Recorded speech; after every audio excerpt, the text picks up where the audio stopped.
بسم الله الرحمن الرحيم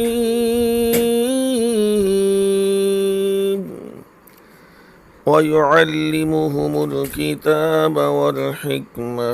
وإن كانوا من قبل لفي ضلال مبين۔ ہے کہ جی دوران نماز سلام کرنا چاہیے، یعنی ایک آدمی مسجد میں آتا ہے، آگے لوگ نماز پڑھ رہے ہیں تو کیا اس کو سلام کرنا چاہیے؟ بھائیو اس کے بارے میں دو چیزیں ہیں۔ ایک تو یہ ہے کہ اگر جماعت کھڑی نہیں ہے، یعنی کہ کچھ لوگ سنتے پڑھ رہے ہیں اور کچھ لوگ بیٹھے تلاوت کر رہے ہیں، اذکار کر رہے ہیں نماز کے انتظار میں، تو ایک آدمی باہر سے آتا ہے، وہ کہتا ہے السلام علیکم ورحمۃ اللہ، تو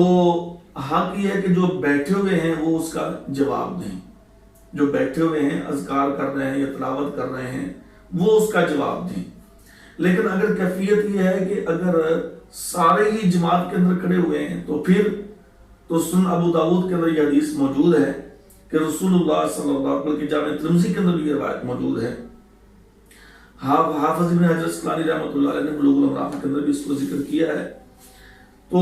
یہ ہے کہ رسول اللہ صلی اللہ علیہ وسلم نے دوران نماز، عبداللہ بن عمر کہتے ہیں رضی اللہ تعالیٰ عنہ کہ آپ نے اپنے ہاتھ سے اشارہ کر کے نماز کے اندر سلام کا جواب دیا،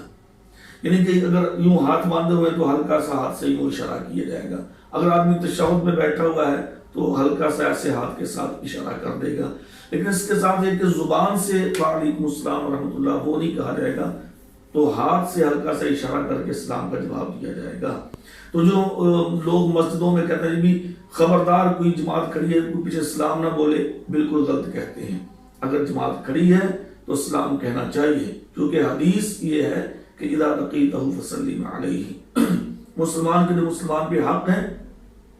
ان میں یہ ہے کہ مسلمان جب بھی کسی مسلمان کے پاس ہے تو وہ اس کو السلام علیکم ورحمۃ اللہ کہیں،